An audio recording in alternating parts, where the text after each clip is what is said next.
Wassalatu wassalam ala ashrafil anbiya'i wal mursalin Nabiyyina Muhammad wa ala alihi wa ashabihi wa man tabi'ahum bi ihsanin ila yaumiddin. Amma ba'd. Alhamdulillah, puji dan syukur kita panjatkan atas kehadiran Allah Subhanahu wa taala dengan taufiknya pada kesempatan pagi hari ini kita bisa melanjutkan kajian kitab hadis Umdatul Ahkam. Insyaallah pagi ini kita akan bahas hadis nomor 197 dan 198 berkaitan dengan larangan puasa di hari raya. Larangan puasa di hari raya. Baik, kita langsung saja karena ini waktu sudah berjalan cukup jauh. Hadis yang ke-197, semoga Allah curahkan taufiknya. An Abi Ubaidin Maula Ibni Azhar wasmuhu Sa'ad Ibnu Ubaid qala syahidtu al-Ida ma'a Umar ibn al-Khattab radhiyallahu anhu faqala hadani yawmani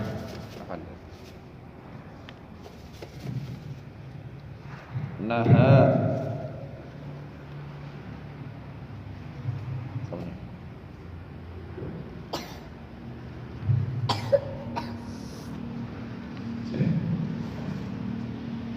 hadani yawmani naha Rasulullah sallallahu alaihi wasallam an siyamihima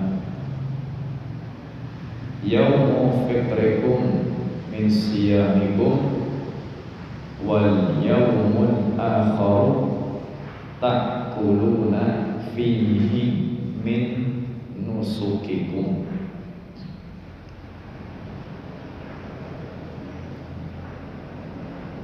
Hadis yang pertama ini nomor 197 berawal dari seorang tabi'in yang nama aslinya Sa'ad bin Ubaid. Sa'ad bin Ubaid. Saya ringkas saja ya supaya tidak terlalu panjang. Nama aslinya Sa'ad bin Ubaid berkata,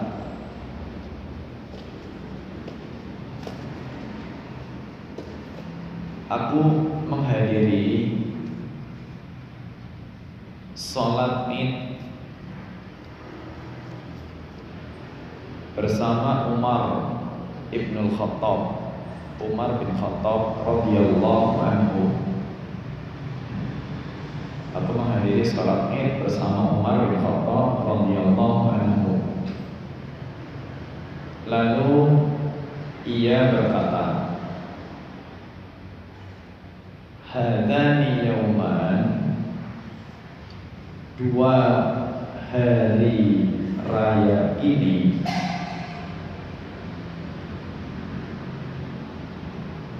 naha Rasulullah sallallahu alaihi wasallam an siyamihima. Rasulullah sallallahu alaihi wasallam melarang untuk berpuasa pada keduanya. Dua hari ini Rasulullah SAW melarang berpuasa pada keduanya. Yaumu fitrikum min siyamikum. Yang satu adalah hari berbuka puasa. Ya. Yang satu adalah hari berbuka puasa. Wal yaumul akharu ta'kuluna fihi min nusukikum. Dan hari yang kedua adalah hari kalian memakan hewan kurban. Ya, dan hari kedua adalah hari kalian memakan hewan kurban.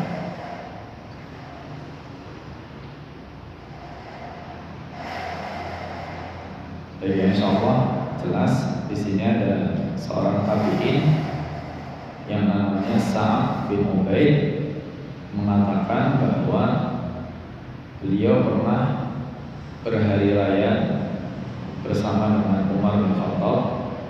Lalu Umar bin Khattab mengabarkan bahwa dua hari raya itu hari yang dilarang oleh Rasul Sallallahu Alaihi Wasallam untuk berpuasa. Adapun hari raya yang pertama adalah Idul Fitri. Itu merupakan hari berbuka setelah puasa Ramadan. Adapun hari yang kedua itu adalah hari untuk makan hewan sembelihan atau hewan kurban.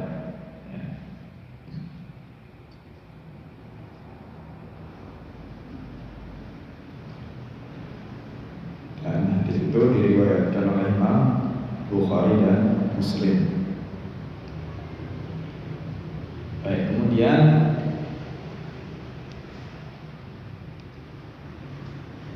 hadis yang berikutnya nomor 198. An Abi Sa'idin Al-Khudri, dari sahabat Abu Sa'id Al-Khudri radhiyallahu anhu.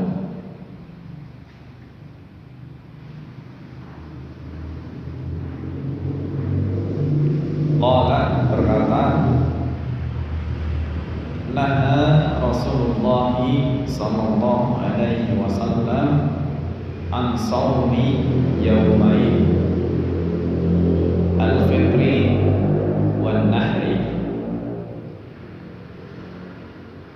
Abu Sa'id mengatakan bahwa Rasulullah sallallahu alaihi wasallam melarang berpuasa di dua hari.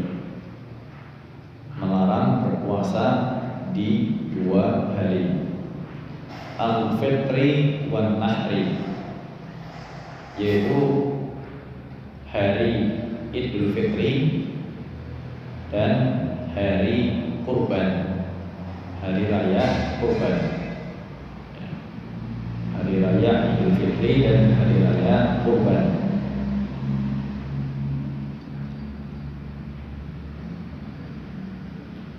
Wa anis soma,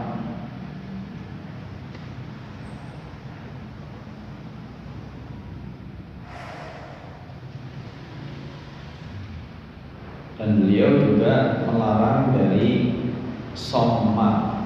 Ya, sementara disebut dulu saja soma, nanti ada penafsirannya. Melarang dari soma.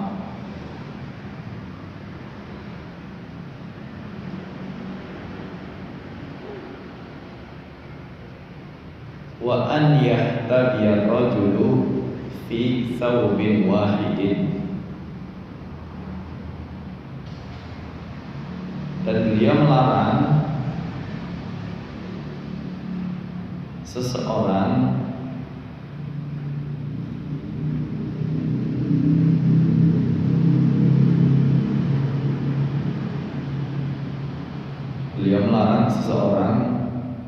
melakukan ihtiba, ya, sebut dulu begitu namanya, ihtiba, melakukan ihtiba dengan satu kain.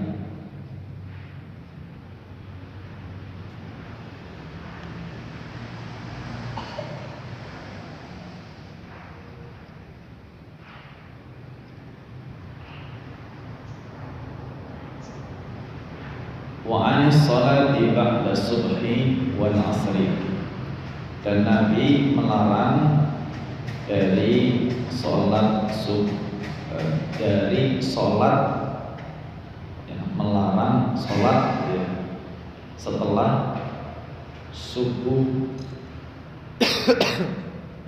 melarang sholat setelah sholat subuh dan asar.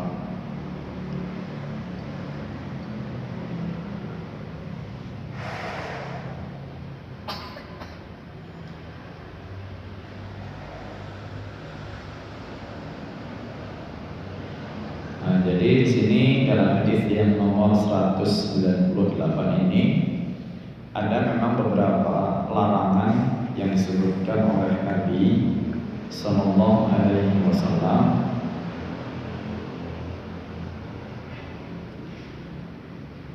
Meskipun tidak semuanya berkaitan dengan puasa ya. Larangan pertama disebutkan di hadis ini adalah puasa di 2 hari raya. Kemudian larangan kedua disebut tadi namanya soma, ya, melarang dari soma. Soma itu apa? Nah, ini penjelasannya ini.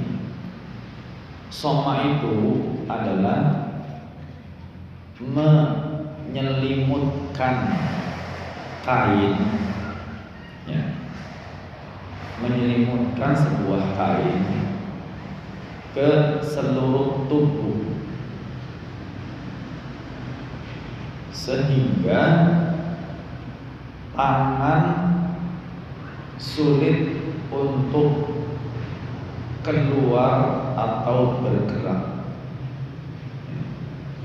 Jadi menyelimutkan satu kain ke seluruh tubuh hingga tangan sulit untuk keluar atau bergerak. Ini karena tadi penafsirannya panjang, maka ketika menerjemahkan hadis saya belum terjemahkan dengan penafsirannya, sehingga tadi masih saya sebut Nabi melarang soma gitu. Dan soma ini maknanya adalah menyelimutkan satu kain ke seluruh tubuh sehingga tangan itu susah bergerak. Kemudian tadi berikutnya Nabi melarang dari apa? Ihtiba, ya, ihtiba. Ihtiba dengan satu kain. Maknanya ihtiba itu apa? Ihtiba itu sebetulnya adalah duduk, ya, duduk dengan menegakkan paha, ya, duduk dengan menegakkan paha, ya, duduknya maaf tetap duduk di atas pantat ya, cuma pahanya ditegakkan.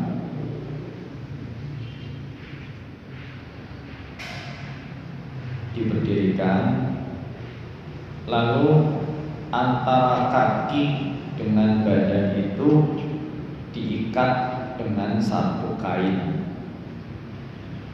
ya. Antara kaki dengan badan diikat dengan satu kain.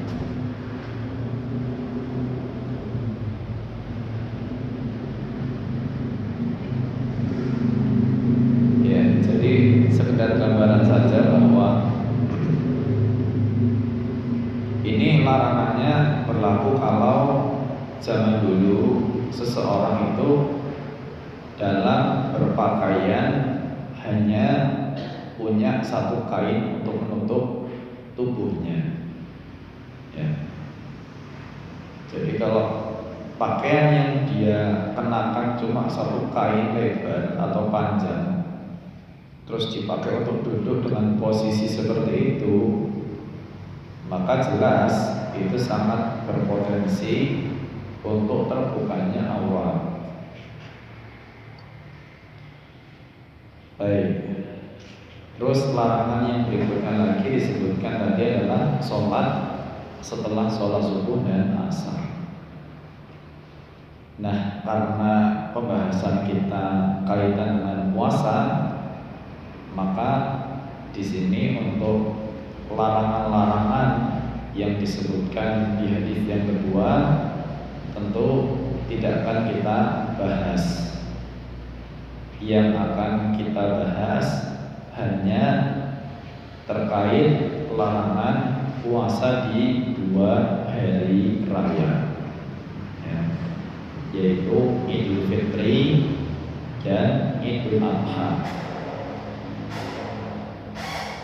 Dan sebelumnya di sini perlu kita pahami dulu mungkin ya, bahwa yang dimaksud dengan Idul Fitri dan Idul Adha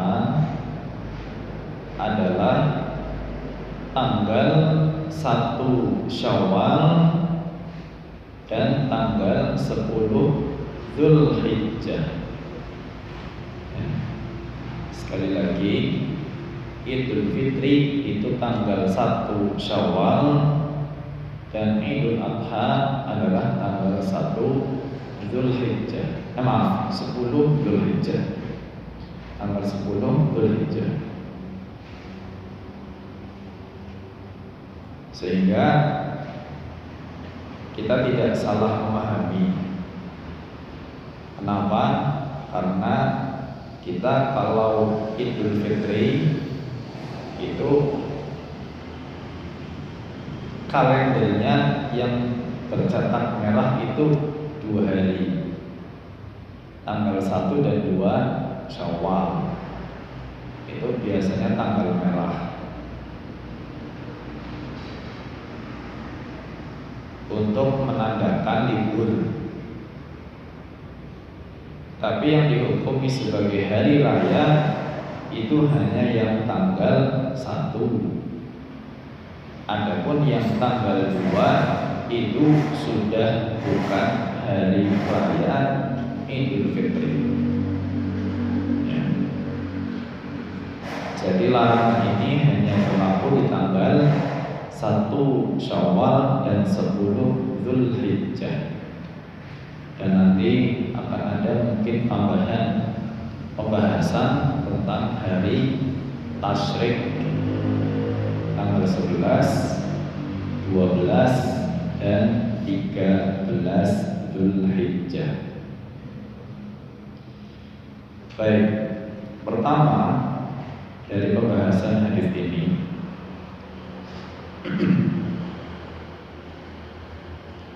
larangan yang disebut oleh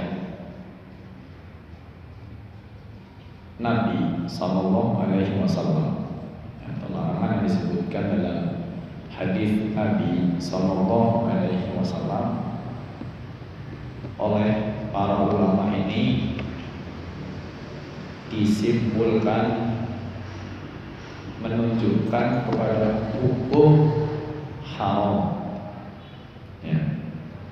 Para ulama menyebutkan bahwa larangan ini menunjukkan hukum haram. Haram berpuasa di hari raya. Ya.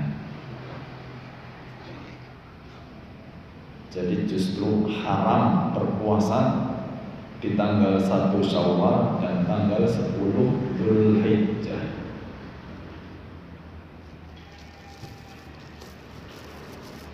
Dan menurut jumhur ulama, puasa di 2 hari tersebut juga tidak sah. Ya. Puasa di 2 hari tersebut tidak sah.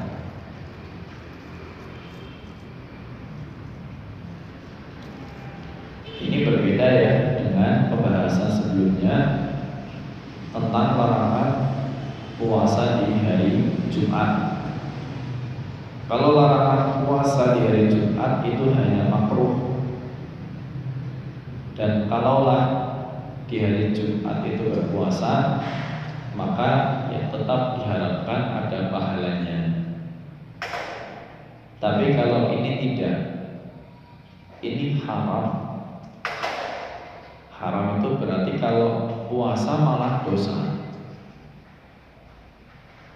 Ya, kalau berpuasa di tanggal 1 Syawal atau 10 Dzulhijjah, Idul Fitri atau Idul Adha, maka seseorang itu berdosa kalau dia tahu larangan ini. Ya, kalau dia tahu larangan ini,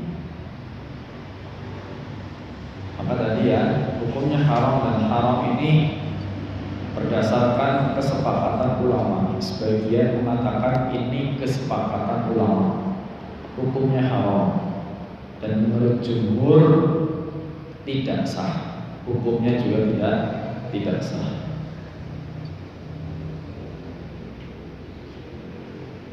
Lalu yang kedua, apa hikmah diharamkannya puasa di hari raya?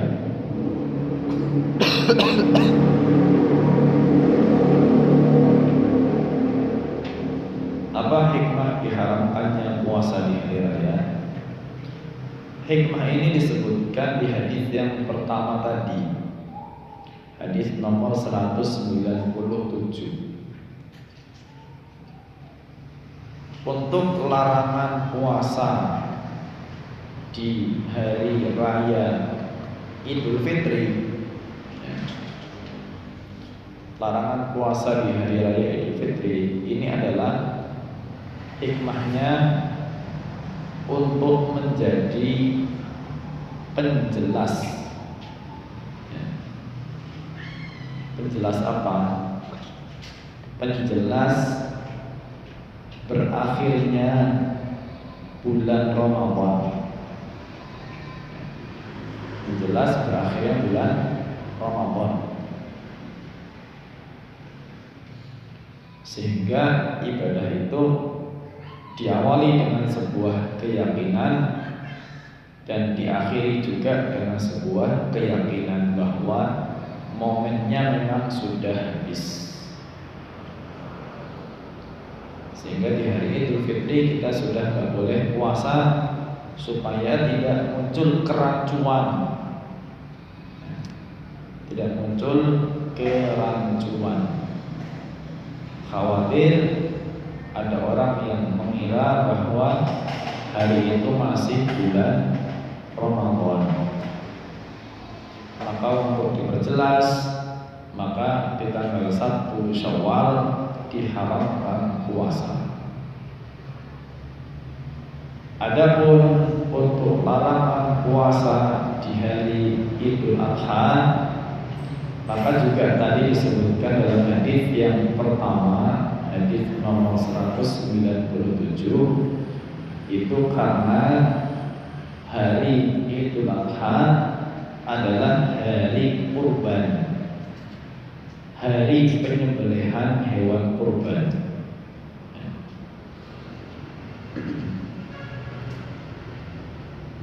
Maka jika ada orang atau bahkan mungkin kaum muslimin berpuasa di hari Idul Adha, maka kurban itu menjadi tidak berarti apa-apa. Kurban jadi tidak berarti apa-apa. Maka memang disyariatkan untuk makan di 2 hari raya Idul Fitri. Hikmahnya untuk jadi penjelas bahwa Ramadan sudah berakhir, berlalu, dan Idul Adha dilarang puasa untuk bisa menikmati hewan kurban yang disembelih.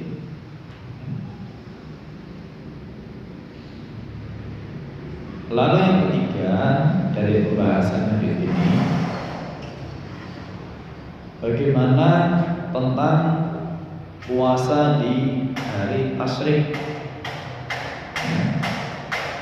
Puasa di hari tasyrik tanggal 11, 12, dan 13 Dzulhijjah. Maka puasa di hari tasyrik, jumhur ulama juga mengatakan hukumnya haram. Menurut jumhur ulama hukumnya haram, karena Nabi Sallallahu Alaihi Wasallam bersabda dalam hadis yang diriwayatkan oleh Imam Muslim, ayyamu at-tasyriq ayyamu aklin wa syurbin. Hari-hari tasyrik adalah hari-hari untuk makan dan minum.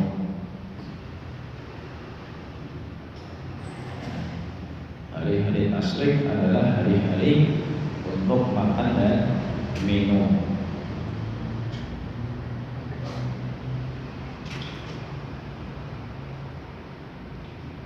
Maka dari itu para ulama menyebutkan haramnya juga puasa di hari tasyrik. Meskipun untuk keharaman puasa di hari tasyrik ini memang tidak sampai ada kesepakatan ulama, ya, tidak sampai ada kesepakatan ulama.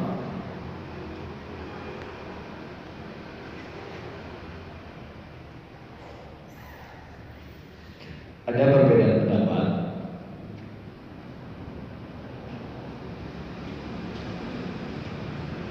namun umumnya mengatakan tidak boleh,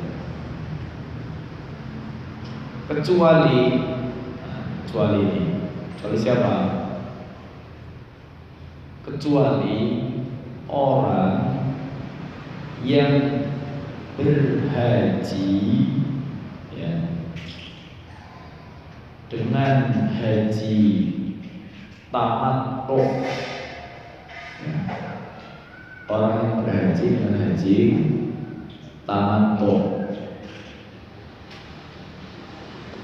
dan tidak mendapatkan hewan, ya, tidak mendapatkan hewan untuk hadiyu,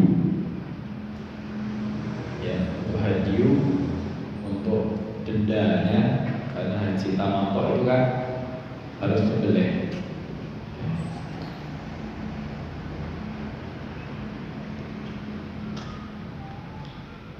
Orang yang haji tamattu dan tidak mendapatkan hadiyu, hewan untuk disembelih, maka dia boleh berpuasa di 3 hari tasyrik.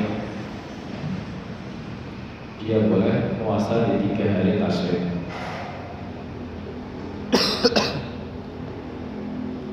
Adapun selain haji tamattu ini, maka tidak boleh untuk berpuasa di hari tasyrik. Hukumnya juga haram menurut banyak ulama.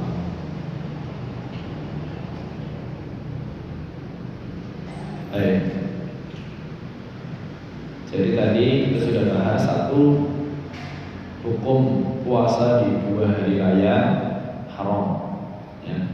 Dan 2 hari raya yang dimaksud adalah Idul Fitri 1 Syawal dan Idul Adha 10 Dzulhijjah.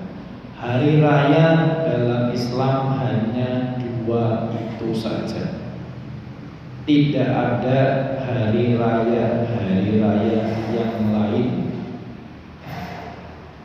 Meskipun kalau kita melihat kalender yang namanya libur untuk hari raya umat beragama, dalam agama Islam sendiri ada banyak ya.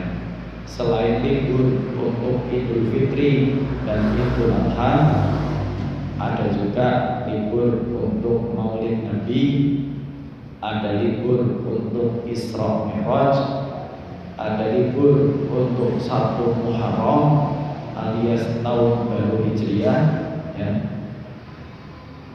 Ada libur apa lagi ya? Saya malah nggak tahu. Soalnya saya kalau tanggal merah yang libur-libur begitu, kalender saya dalam hidup saya tetap hitam, jadi nggak pernah merah ya.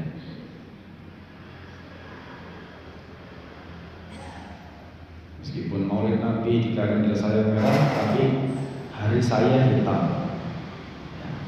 Nanti ada Isra Mi'raj 27 Rajab di kalender tanggalnya merah, tetap itu buat saya hari hitam alias hari kerja. Jadi nggak ada istilah tanggal merah. Tanggal merahnya ya Idul Fitri, Idul Adha. Haram puasa di 2 hari raya. Hikmahnya tadi sudah disebutkan. Untuk Idul Fitri menjelaskan antara Ramadan dan Syawalnya. Idul Adha-nya untuk bisa makan hewan sembelihan kurban. Dan untuk hari tasyrik tadi jumhur ulama mengatakan haram juga ya. Kecuali untuk yang haji tamattu dan tidak mendapatkan hewan hadiyu untuk disembelih. Nah, ini ada satu permasalahan meskipun ya ini hanya dari sisi fikih teori ya.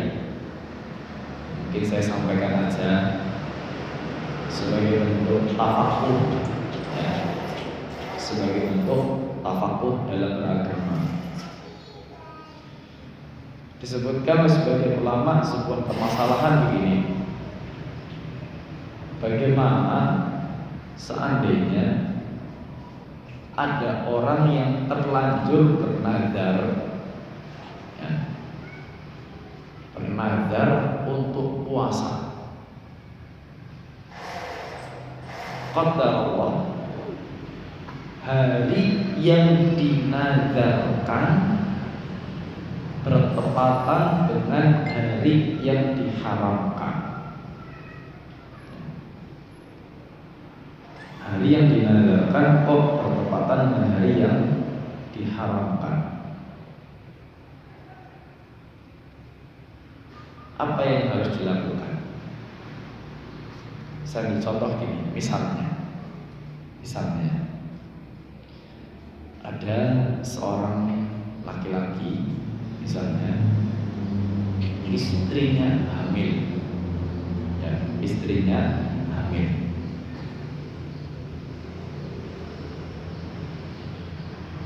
Qadarullah, misalnya ya, dia nazar, pokoknya kalau anak saya yang lahir nanti lahir dengan selamat, dengan persalinan normal misalnya, maka keesokan harinya saya puasa misalnya. Jadi ada orang istrinya hamil, terus dia bernazar kalau bayi yang dilahirkan sehat dan persalinannya normal, maka keesokan hari setelah persalinan saya puasa.